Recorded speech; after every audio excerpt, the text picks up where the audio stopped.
Bye-bye, Marcos! O yan talaga ang sinabi ni Kiko Barsaga, mga kababayan. Matapos niyang ipahayag sa publiko na sasampahan na niya ng impeachment case ang ating Pangulo, mga kababayan. Good job, Meow, good job. Although, isang suntok sa buwan kung matuturingan, mga kababayan. Pero, subalit datapwat. Malay din natin. Baka ito, mga kababayan, ang ganti ni Tambaloslos, di ba? Alam naman natin, mga kababayan, kung totoo nga bang nag-away itong si Bangag, mga kababayan, at si Tambaloslos. Baka bukas, bakalawa, itong si Tambaloslos, mga kababayan, ay mananabla. At ma-impeach bigla si BBM, mga kababayan. Lalong-lalo na kung inyo talagang pagbabasihan, ha? Kung ang mga circumstances, mga kababayan, at mga ebidensya, talagang impeach siya si BBM, mga kababayan. Alisin natin ang political factor, mga kababayan. Impeach yan si BBM. Kung paiiralin natin ang batas. Gayon pa man, nasa kamay na ito, mga kababayan, na mga congressman. Panoorin niyo po, mga kababayan. Nagbanta si Cavite 4th District Representative Kiko Barsaga. Congress Meow, Kiko Barsaga. Na mag-aayon siya ng impeachment complaint laban kay Pangulong Bongbong Marcos. Legit yan, mga kababayan, ha? Yung iba natatawa, mga kababayan, dahil, si Kiko Barsaga, bagito. Tapos, ang sabi pa nila, mga kababayan, loko-loko daw. Baliw daw, mga kababayan. Samantalang, etong matitino daw na mga kongresista, etong mga kawatan na congressman. Lord. Mas matino pa yan sa inyo, mga kongresistang mga kawatan. Kahit ganyan-ganyan lang yan, mga kababayan. Dinadaan lang yan sa komedya, mga kababayan, ang kanyang protesta. Para mapansin. Para madaling makahakot, mga kababayan, ng audience. Pero, pinagkibit balikat lang yan ng palasyo. Nasa frontline na balitang yan, si Maricel. Hawak naman lahat. Sige! Sana nga, mga kababayan, totoo na nag-away talaga si Tambaloslos at si Bangag. Dahil kapag nagkataon, mga kababayan, malakas pa rin ang hawak ni Tambaloslos dyan. Ang daming utang na loob sa kanya eh. Kapag ang kanyang mga alipores, paano, mga kababayan? Ipapa-impeach ito si BBM? Good luck! Sa Senado, mga kababayan, sigurado na tayo. Impeach yang si BBM na yan. Halili. Under the grounds of betrayal of public trust, betrayal of public trust for President Marcos. Oh, good job. Yun palang, mga kababayan, sa GAA ng mga blanco na pinirmahan niya. Yung pagpapadala niya kay PRRD doon, mga kababayan, sa Dahig, pagkidnap, hindi pagsunod sa batas. Yung unconstitutional, mga kababayan, na budget ng 2025 na sa halip na mas mataas ang budget ng Department of Education, hindi nangyari yun. Ang nangyari, mga kababayan, mas mataas ang budget ng DPWH kung saan andun ang mga insertion. Doon kumikita ang mga buhaya. At marami pang iba, mga kababayan. Bye-bye, Marcos. Bye-bye, Marcoses. Sa kanyang vlog sa kamera, ipinakita ni Cavite 4th District Bye-bye, Representative Marcos. ang inihanda niyang impeachment complaint laban kay Pangulong Marcos. Paano, no? Magbiro ang tadhana, mga kababayan. Although suntok sa buwan. At sa tingin natin, mga kababayan, slim or next to impossible, mga kababayan, na papasayan sa Kongreso. Pero malay natin.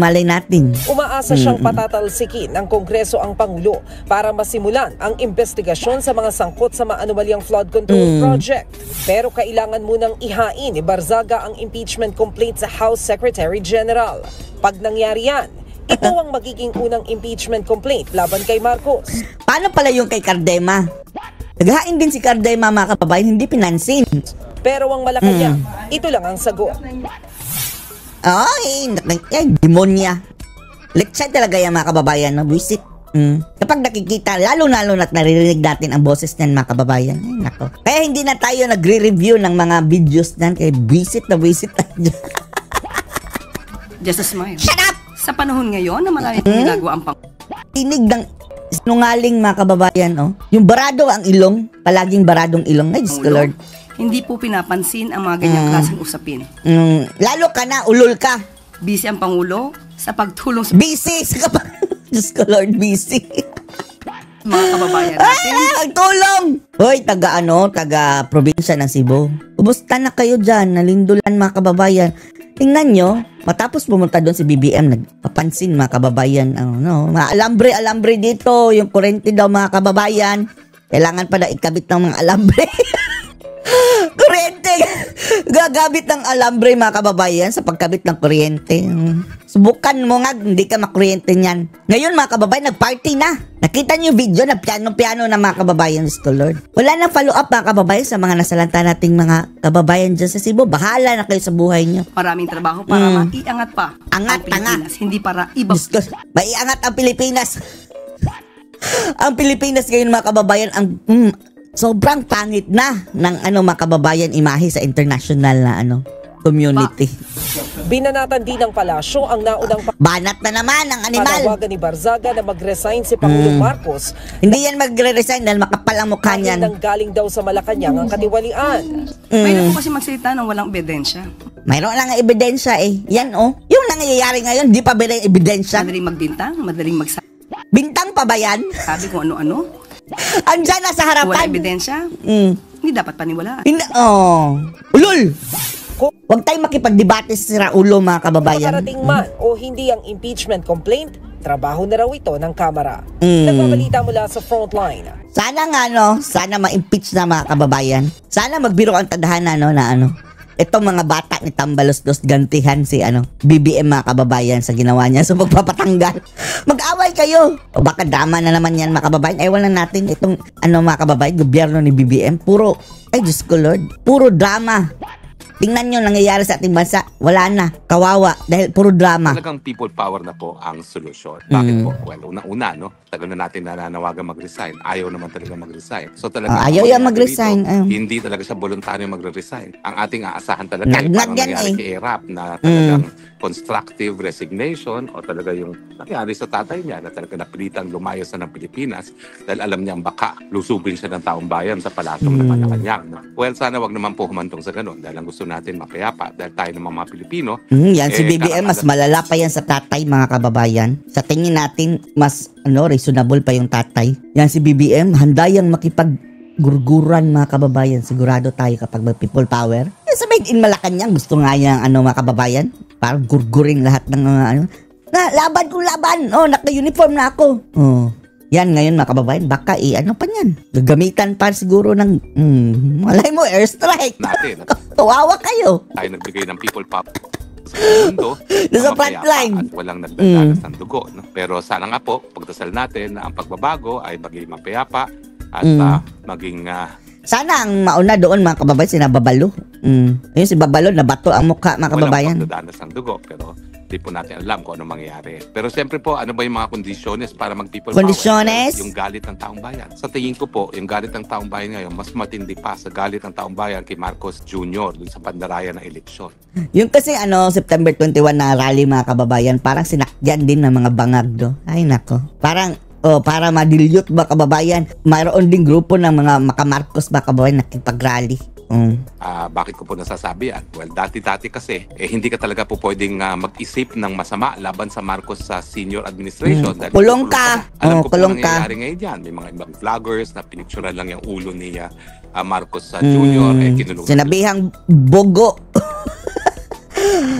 ang yun mga kababayan, yung highlight nun. Although, alam natin yung Bogo City ha. Pero sa mga Bisaya, mga kababayan, alam na yun ang reason, ang yun, point doon mga kababayan.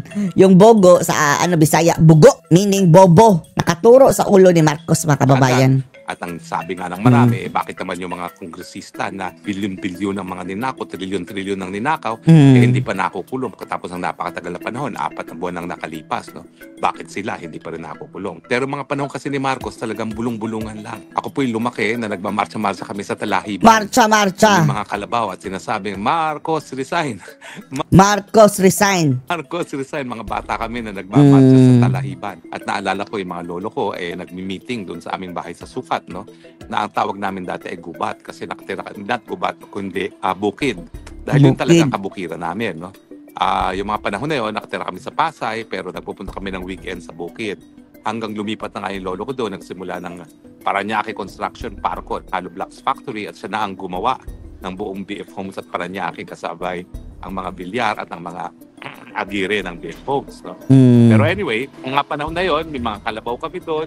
merong lubluban ng kalabaw, tapos malaki yung aming palayan. So doon kami nagmamarcha-marcha ng Marcos Resign. Marcos Resign. Bawal na magmarcha ng Marcos Resign, huhulihin ka talaga. Yung mga panahon na yon, may mga kapitbahay kami. Yung mga panahon na yon, ang kapitbahay lang namin yung San Victores ng Max Chicken, tapos si Elorde at saka ang mga Olivares. No? So sa buong sukat, 3 lang kaming may bahay doon at diblip pang sukat ng mga panahon na yon. At naalala ko na meron ng BF Home, meron ng Fourth Estate na yon, mga panahon na yon, isang subdivision para sa mga mamamahayag. Fourth Kaya naman, Estate? bata pa lang, alam ko na ako anong trabaho ng mamamahayag at alam ko na kung bakit importante ang trabaho ng mga mamamahayag. Media yan. At Fourth naalala Estate. ko noon na yung isang Rodriguez na nag-aral sa Espanya ay nagpupunta sa bahay namin kasama yung mga iba pang mga oposisyon. Sino may mga nagpupunta sa bahay namin? Si Jovito Salonga, nagpupunta po sa bahay namin yan. No? Yung si Rodriguez na naging ambassador po yan at parang naging congressman din yan si Ambassador Rodriguez. No? Tapos si mga mamamahayag, no? Nagpupunta dyan sa aming bukid at doon sila nag-uusap-usap tungkol sa Marcos. Well, dahil nga po pinsan buo ng lola ko yung Jovito Salonga, marami pagkakataon talaga na dahil liblib ang lugar namin, doon nagpupulong yung oposisyon laban kay Marcos. At Kaya nga hindi niya sukat akalain mga kababayan noong 2022. Sumuporta siya sa Marcos. Nilunok niya mga kababayan. Akala niya nagbago, nabudol din siya. And then only to know, nung naupo na sa pwesto, ayun, lumabas ang totoong kulay. Totoong design. Nawala yung pagpapanggap ng mga bangag mga kababayan. Yung design Marcos na pagkaalam nila mga kababayan. Yun na, eto na talaga. Yung pagkadiktador. naman, bata pa, nakikinig, no? Palagi kong pinagtatabuyan. Naalala ko, sabi ni Jovi Salonga, wag mong pagtabuyan yan. Iya mong marinig ng mga bata ngayon kung ano nangyayari dito sa Marcos sa regime nito. At kaya naman po, that explains kung bakit high school pa lang ako, nakadebate ko na si Amy Marcos at dahilan na hanggang ngayon hindi ko po matanggap na ang kahit sinong Marcos ay magdudulot ng mabuti sa ating bayan. Magkamat yun nga po, unfortunately. Salot na mga kababayan at mga Marcos, salot. Salot, Marcos, salot. Tumakbo ng committee. Anyway, so anong kondisyones na kinakailangan sa people power? Number 1, galit. Sa tingin ko, mas matindi ang galit ngayon. Bakit? Kasi nga po, malayang Kami, galit lang kami. Tagal lang kami galit. Kaso lang mayroong mga kababayan, isang napaka-importanting ingredient dyan mga kababayan. Hindi sapat yung people lang kasi. Dapat yung AFP, mga men in uniform mga kababayan, makisabay. Dahil kung hindi sila makisabay mga kababayan, wala din.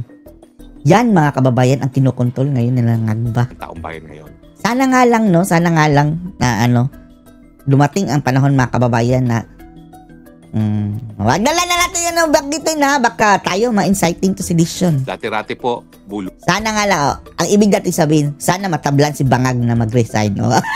Yan na lang. Mag-resign ka na nga. Dati-rati ang tinatawag yung mosquito press ba ang tawag doon, no? Alam mo, literally, rini-recycle namin yung We Forum. Literally, rini-recycle namin yung mga Laya Forum. Kinukuha yan ng aking lolo at talagang pinababasa sa maraming mga kaibigan niya na sekreto. Mosquito Forum? Kasi hindi naman maramihan ang pagpiprint ng We Forum at saka ng mosquito press na tinatawag. At meron pang ang mga nasa radyo noon na tumitira kay Marcos, pero isa doon ay nasampulan ni Marcos at from being anti-Marcos ay naging pro-Marcos. No? Kasi syempre, ginamit ang kapangyarihan ng Estado laban doon sa mga pumupula kay Marcos sa mga panahon na ngayon. Pero ngayon, tignan niyo ang social media. Hindi na po talaga mapipigil ang pananalita ng taong bayan at hindi na mapipigil yung galit ng taong bayan. So wala na po sila magagawa dyan kundi tanggapin. Dahil sa digital age, ang mga Pilipino ngayon, kasama ng mga kabataan, ay malayang nakapagsasalita at malayang nagsasabi na disgusto na sila sa mga pangyayari. So tingin ko yung galit matindi dahil alam naman natin Matindi hindi lang po ang bilyones galit. ang nakawan ngayon, no? Trilyones na po ang nakawan. Trilyones. Bakit there is no such thing as moderating the greed anymore, no? Wala na. Po sila talagang sumobra-sobra sa kanilang Sobra-sobra ang lapain na talagang greed mga kababayan. pagkapirahan ng kaba ng bayan. Well, ano pang mga kondisyones? Well, siyempre, titignan din natin ang militar. Ano bang militar? Nasa Yan ang pinaka-importanting mga kababayan, factor dyan, ang militar. Well, ang militar mo ngayon, syempre, ang kanilang training naman, lalo na yung mga officers, maging tapat sa salawing batas. At bago naman itong konsepto na ang militar ay protektor ng taong bayan, yan ay dahil din dun sa 1986 Revolution, na yung ating kauna-unahang People Power Revolution, na kinilala natin ng papel ng military para sa pagbabago. Now, ano ang kondisyon noon? Ano ang kondisyon ngayon? Ano sa tingin ko, nandyan na rin yung kondisyon noong 1986 ngayon. Alam ko naman na ang mga sundalo kasi, kahit sila yung mga sundalo, nagagalit din po yan. At tingin ko yung galit na nararamdaman natin sa lantarang korupsyon, nararamdaman din ng ating kasundaluhan. So, ang tingin ko po, yung level ng galit, kapareho na rin kung hindi mas matindi pa ang galit ng militar doon sa 1986 kasi nga po, malaya tayo nakakakalap ng mga impormasyon. Lalong-lalo na mga kababayan, alam natin kung ano ang kinikilingan ng mga kababayan, men in uniform. Base doon sa eleksyon, panalo Duterte lahat talaga mga kababayan. Reject 0 ang bagoong Pilipinas.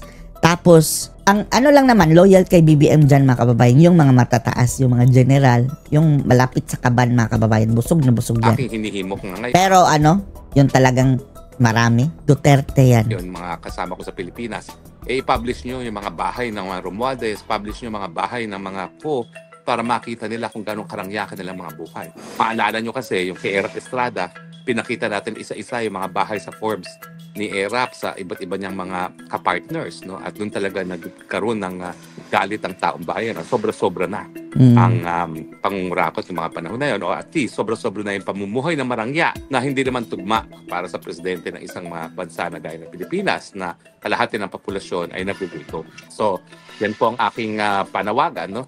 Publish nyo po yung mga bahay ng mga Romualdez, publish nyo mga bahay ng Ko. Okay, papayag na lalagyan ng bakod. Yung Aguado, pasukin nyo po yan. Punan nyo ng picture at i-publish nyo na makita ng taong bayan kung gaano talagang karangya ang kabuhayan at ang pamumuhay. Pati yan kay Ombudsman mga kababayan. Ka-Ombudsman. Buyinging. Tingnan nyo yan, di ba? Ang dami din yan. Now, nasa ng mga kabataan? Well, alam nyo, nung 86, ang nanawagan si Jaime Cardinal Sin. Pero siyempre, ang mga warm bodies na nagpunta ng EDSA ay mga kabataan. Dahil ang kabataan naman talaga, sila yung merong idealismo na... Ang problema ngayon sa mga kababayan, itong sa mga nagbida-bida sa EDSA dati, gusto din nilang mag-resign si Sara. Wow! Nakahangad ng tunay ng pagbabago sa ating lipunan. At sa tingin ko naman ngayon, dahil nga dito sa digital age, sa internet, buhay na buhay ang idealismo ng mga kabataan. Ang problema lang, dumadaan tayo sa punto na akala ng mga kabataan, tama na nagpapakita sila ng galit sa internet. Hindi nila alam na importante pa rin na talagang yung warm bodies be counted. No? Lalo warm bodies. Sa ating mga lansangan. Pero ngayon nagtatawag na po muli na mga pagtitipon at mga protesta at meron nga po sa 12 na Oktubre, naniniwala po ako na hindi na lang hanggang social media ang ating mga kababayan ngayon. Lalong-lalo na ating mga kabataan. Dahil nakikita... mga kababayan noon, in-interview si Boying Rimulya mga kababayan. Akala natin sige, safe tayo dahil kung talagang hindi mo ibebend ang law, hindi pwedeng kasuhan si VP Sara Duterte mga kababayan. Dahil impeachable siya. And then in-interview si Boying mga kababayan. Sinabi niya, no! Hindi yan pwede. Mukhang ibebend naman nila ang law mga kababayan. Ang sabi ni Boying, pwede siya kasuhan. Ayun, lumabas sa bunganga ni Rimulya mga kababayan, animal. Talagang miski hindi po sila nasa formal na protesta, no? Nasa department store, nasa kalye, sabay-sabay sumisigaw. Ang Marcos resign. Tama na ang korupsyon. Marcos resign. No? So nakakataas nga po ng balahibo pag nakikita mo na spontaneously sa mga malls nagsisigawan ng mga kabataan ay kulong ang mga korap. No? Dahil yan po talaga ang tunay na pag-asa ng ating bayan na itatakwil at hindi tatanggapin ang pangungurakot sa gobyerno. So ano po yung mga recipes? Nandiyan na po yung mga recipes na sinabi natin. Nandiyan yung galit ng taong bayan, nandiyan yung galit ng militar, nandiyan yung mga kabataan na talagang lalabas sa lansangan. So sa tingin ko po, matter of time, lalabas at lalabas po ang taong bayan, tayo mag-people power. Kung dati mga kababayan, kontra tayo dyan na sabi natin mag-antay na lang. Ngayon, ang masasabi na lang natin, hindi natin masisisi yung mga tao na magalit na talaga. Hindi natin masisisi. Matatanggal natin sa pwesto itong si Marcos sa ayaw at sa gusto niya. Kung siya naman po ay voluntaryong bababa, well and good. Sana. Pero kung talagang siya ay lalaban at siya ay mapipilitang magbitiw gaya na nangyari kay Marcos Sr., well and good din. Dahil yan naman ay naranasan na niya. So hindi na bago sa kanya yan na matakwil at isuka ng taong bayan. At sa tingin ko, matter of time po, isusuko na ang taong. Actually, pag-usapan po natin ngayon, anong gagawin natin matapos natin mapalayas ang Marcos administration? Ang mga realidad po, bangkarote ang gobyerno. Paano pong gagawin natin siya? Kawawa si Sara, no? Kawawa si Sara, mga kababayan. Siya ang mag-carry, mga kababayan, dito sa kabalastugang ginawa ng Administrasyong Marcos. Unang-una po, na kailangan magtalaga tayo ng mga tao na merong kredibilidad doon sa mga ahensya na nagkakalap ng pondo para sa... Ang laking problema nito, mga kababayan, daig pa ng pandemya ang kakaharapin ni Sara dito sa mess na iniwan ni Marcos. Gobyerno, abay, alam niyo naman po, ang isang bansa, parang isang pamilya lang yan. Merong kita, merong gastos. Kinakailangan ang kita katumbas ng gastos. Dahil kapag ang gastos mas malaki sa kinikita, ang tawag po dyan, budgetary deficit. Paano na yan? Marami daw taba, mga kababayan eh. Over 1 trillion daw ang taba. Ang meaning na taba, mga kababayan. Itong budget na napupunta sa mga kongresista at mga senatong. Diyan lang ha, Congress at Senate lang, mga kababayan. 1 trillion. Pagkaroon tayo ng budgetary deficit, tataas ang interest rate. Pag tumaas ang interest rate, ay hindi tayo makautang sa mababang interest rate, hihina ang ating mga negosyo at bababa ang kita ng mga mamamayan. So, importante po dyan, unang-una, magkaroon tayo ng mga tao na mapagkakatiwalaan dyan sa customs at sa BIR para makakalap ng pondo na kakailanganin natin para mag-rebuild ng ating ekonomiya at ang ating bansa matapos na lustayin ng mga kurakot ang pondo. Lustayin ng mga kurakot. Pangalawa, kinakailangan magpakitang gilas itong si Boying Remulla as ombudsman dahil talaga pong ang unang-unang gagawin natin ay panagutin ang mga korap, lalong-lalo na yung mga involved sa flood control. Dahil kaya naman isusuka ang Marcos dahil nga sa kanyang kapabayaan, dahil sa kanyang mga aksyon, nangyari itong mga lantarang korupsyon, no? Lalong-lalo na sa flood control at saka mga infrastructure project. So kung si Boying Remulla ay hindi gaganampin ang kanyang katungkulan, abay, nung minsan napaalis na rin dyan yung isang ombudsman, Mercedes Gutierrez, di ba? So hindi po malayo na mangyari muli po yan, na mapapaalis na naman isang ombudsman kung hindi niya ipakukulong ang mga korap. At kasama sa mga dapat niyang ipakulong ay sarili niyang mga fraternity brother na kasama po dyan si Martin Romualdez. Martin Romualdez. Kinakailangan na palakasin muli ang PCGG. At ang PCGG dapat siguro hindi lang hahabulin ang mga ari-arian ng mga Marcos na hanggang ngayon hindi pa natin tuluyang nakakalap na gaya ng 1 bilyon ng civil award, no? Civil contempt award labang kay Marcos kasi nga hanggang ngayon hindi pa rin sinasabi ni Marcos Jr., itong ating presidente, kung nasan yung mga ninakaw nilang tagong yaman sa Amerika para bayaran yung mga biktima na... Totoo yan, mga kababayan, na nasa Amerika, mga kababayan, nasa korte yan ng Amerika, na pinapasukay yan si BBM na nasaan na ninakaw yung yaman, and then mayroong fine everyday, mga kababayan, umabot na daw ng billion, dapat nilang bayaran dahil hindi pa rin nila sinusuka kung saan ang mga tagong yaman. May contempt order yan daw existing si Ngagba, mga kababayan, sa Amerika.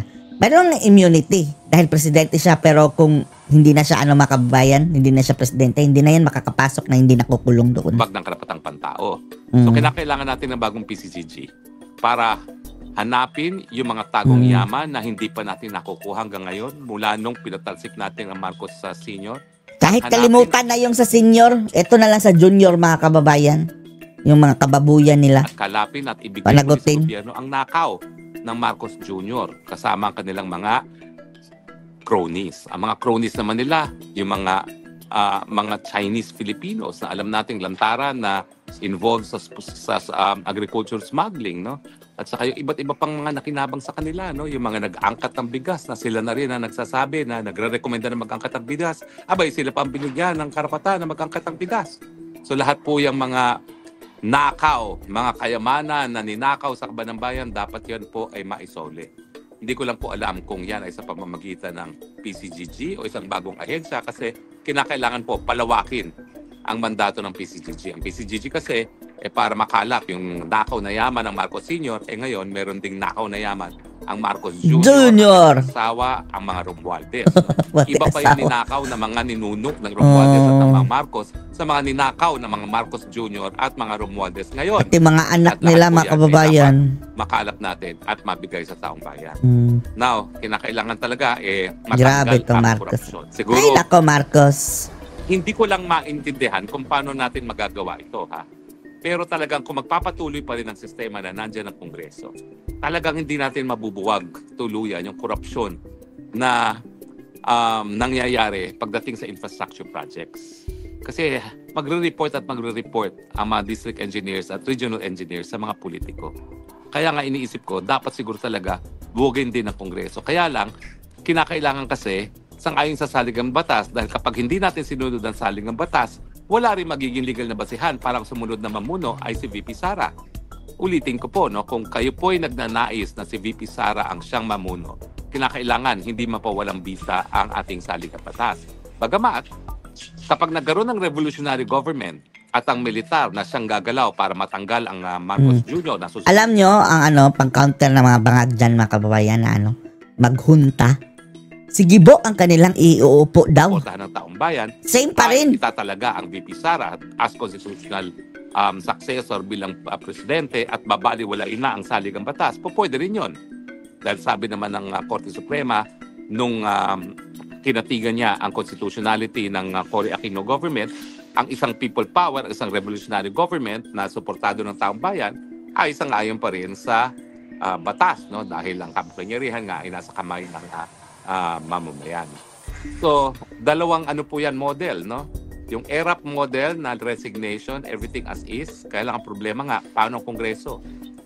Hindi po matatanggal yung korupsyon pagdating sa infra habang nandyan ang Kongreso. Hanggang meron tayong gagawing reforma dyan. At sa ngayon po, tatapatin ko kayo, hindi ko alam kung anong reformang dapat galawin dyan. Ang reformang dapat galawin dyan, wala na dapat project, mga kababayan, na dadaan dyan sa mga kongresista at mga senador. Hayaan na lahat, mga kababayan, yung kanya-kanyang mga LGU ang mag-propose, mga kababayan, doon sa kanila sariling sample, DPWH nila, local DPWH. Sila na bahala doon. Siguro po ipagbawal sa pamamagitan ng batas yung kunsyabahan ng district engineer at saka ng kongresista at patawan ng panghabang buhay na pagpaparusa sa parehong kongresista or senatong at sa mga taga-DPWH na magkukunsyabahan. No? Nang sa ganun, magsilbing halimbawa na hindi na dapat nagkukunsyabahan ngayon mga yan. Dapat siguro bigyan at patawan ng pagkakakulong na panghabang buhay yung mga lalabag sa ating government procurement law na nagkukunsyabahan nga sa mga biddings, no? Kasi diyan naman po pumapasok yung corruption doon sa awarding, doon sa kung sino makakakuha ng proyekto, no? So talaga naman pong kinakailangan ng mga bagong batas para lalong matakot ang mga taong bayan o mga kurakot na magririg na mga proyekto. Pero mas importante po na ipatupad ang batas dahil ang bibigay takot po sa puso at saka sa isipan ng mga kurap ay pagpapatupad ng batas at hindi naman yung parusa. Well anyway, talagang napakadami pong dapat gawin. Kung sino man ang magte-take over, kinakailangan talagang itap yung expertise ng mga dalubhasa gaya ng siguro yung UP, NCPAG, yung National Public Administration, no? At saka siguro yung mga iba-ibang centers ng iba't iba pang mga pamantasan para nga malinis ang hanay ng gobyerno dahil masyado na tayong nasanay sa korupsyon. Tinanggap na natin ang SOP. Kinakailangan baguhin talaga ang ating mga institusyon. Baguhin ang institusyon. Dapat po, siguro magkakaroon tayo ng iba pang spokes hour kung anong dapat gawin ni VP Sara kung siya ay magte-take over na as president. No? Matapos na either voluntaryong umalis si Marcos Jr. or patalsigin sa kanyang posisyon. Gaya na nangyari dun sa kanyang ama. Pero ako, any which way, kinakailangan mangyari na po yan. Para makauwi ka na. Aasahan kung mag-aantay pa tayo ng 2028. Ubus na ang pera ng bayan. 1.7 trillion po ang nawala sa ating stock market. At ngayon, sa tingin natin, mas malaki pa. Ng Marcos government yan, samantalang na nagsabi na dyan sa 1.7 trillion ay yung chairman na mismo ng SEC. So mas naniniwala po ako doon sa chairman ng SEC kesa dyan sa economic advisor ng ating president. Tama naman mga kababayan na napakalaking nawala. Pero yung ang mali lang doon sa chairman ng SEC mga kababayan, sinabi niya within 3 weeks. No, hindi within 3 weeks. Ang kung ikukumpara mo October last year and October ngayon mga kababayan, yan ang napakalaking eksaktong trilyon siguro mga kababayan na nawala. Hindi lamang, no? Dahil yung SEC talaga namang mandato niya yung stock market at alam niya kung magkano ang kapital na umalis na sa Pilipinas, 1.7 trillion kasi all-time low nga po ngayon. And then yung din dating mga kababayan, debt to GDP ratio, lampas na rin tayo mga kababayan. Dapat ang limit 60 lang daw. Ngayon, 61 ang na. ating stock market. Over na. So, matindi po ang mga problema natin at kung may narinig kayo na ayaw ni Tatay Digong na ma-involve si Inday Sara sa isang military junta, totoo po yun. Sinabi talaga ni Tatay Digong yun kasi ang sabi niya, kami mga abogado, we cannot be involved in any junta. Pero ang isa pang dahilan ni Tatay Digong kaya ayaw niyang ma-involve si Inday Sara, kung ang militar nga ay gagalaw, mapatalsik si Marcos, napakadami daw problema. At kung si BP Sara ang siyang mamumuno sa mga panahon na yon, napakataas ng likelihood na hindi siya magtatagumpay. Kaya ayaw niyang mabigo si Inday Sara. Bagamat ang sabi ko naman, tayo naman, wala namang kintiwara kay BP Sara in the first place. Iba naman po si BP Sara sa inyo. May mga pamamaraan din siya na baka kayanin naman niya ang lahat ng pagsubok. Kaya wag niyo namang i-discourage din na si BP Sara umupo matapos mapatalsik ang Marcos. Bagamat baka kinakailangan to do away with the 87 Constitution kasi nga po yung Kongreso na sa ilalim ng 1987 Constitution kasama ang presidente ang kuta, ang be-all and end-all ng korupsyon dito sa ating bayan. Bansa. Well, anyway, magpapatuloy po tayo sa diskusyon kung anong dapat gawin matapos nating pasipain o masipa ang Marcos Jr. Kasi tingin ko po, Saan? Sa ulo? Wag yan dahil baka ma-inciting to sedition kayo mga kababayan. Bawal daw ang ulo ni BBM. Kakasuhan kayo ng NBI. yung panahon ni wag. Cory, kaya walang din ang gusto ang mga tao sa people power, nawala nga yung mga korap, kapalitan lang ng ibang kamag-anak na korap din. Mga kamag-anak ni Cory Aquino na korap din. At yan naman po yung katotohanan. Tsaka syempre, wala rin political will na ipinakita itong si Cory Aquino. Patunay nga hanggang ngayon 28 billion Corycong.com ng pamilya ni Cory Aquino by way of just compensation doon sa kanilang hacienda Luisita na alam naman natin na nakuha ng kanilang pamilya dahil ninakaw ng pamilya nila yung pondo ng Revolusyon ng Pilipinas. Mga magna. Pinautang sa mga magsasaka Marcos ng Aquino, parehong magda. Ng mga lupa. Magpakin nyo. Hindi naman sa kanila talaga yung mga lupa. Pinautang nila ng pera ng Pilipinas. Rene Mata. Tapos ngayon, 28 Ay, Diyos ko. Parehong Marcos Aquino. Kaya nga po, yan ang isang dahilan kung bakit Panagutin. si Inday Sara Duterte. Dahil baka mamaya, sa ilalim ni Inday Sara Duterte, hindi nila makuha yung 28 billion. Well, ako po, sasabihin ko na sa inyo, kung magdasal na kayong wag si Inday Sara dahil ako talaga, kung makikinig sa akin si BP Sara, kapag siya'y presidente na, hindi yan pababayaran dapat. Dahil dapat nga yan, isoli lang sa sambay ng Pilipino dahil yung pera naman na pinambili na ng lupa ng Hacienda Luisita, nakaw din galing sa taong bayan. At kaya nga po, huwag kayo magtataka kung bakit ang mga dilaw sumisigaw laban sa korupsyon pero ayaw namang sabihin Marcos resign dahil ayaw nila si BP Sara. Yan po ay hindi po tunay na pagmamahal yan sa bayan. Hipokrito sila mga kababayan. Mga hypocrites. Interes para makakolekta ng 28 billion. Ew. Okay? Maraming salamat po ha. Oh, thank you. Thank you.